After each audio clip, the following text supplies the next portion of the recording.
So in this Wealthsimple tutorial video, I'm going to be showing you guys how to buy NVIDIA stock in your tax-free savings account or your TFSA here in Canada using your Wealthsimple mobile application. So once you have Wealthsimple opened up on your device, go into your TFSA account, then go to the bottom and press on the magnifying glass.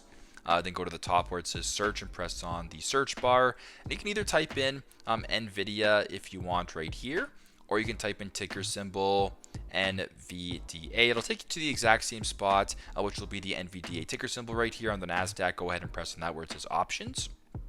Go to the bottom and press on buy, and then press on stocks. Now make sure that when you're buying into this account, you want to select your TFSA, or TFSA. So go to the bottom here for me and press on TFSA and then press on next.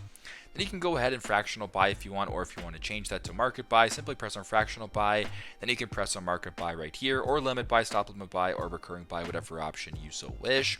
But for demonstration purposes, we're going to go ahead and press on $1, then press on continue. But for me, I actually don't have any funds in my account, so if I press on continue, it'll say I don't have any funds in my account. But if you did, you can add some funds, purchase the stock into your TFSA, and there you go. Pretty straightforward. That's how you guys can buy NVIDIA stock, ticker symbol NVDA, in your tax-free savings account or your TFSA here in Canada. Thanks again for watching, and I will see you in the next one.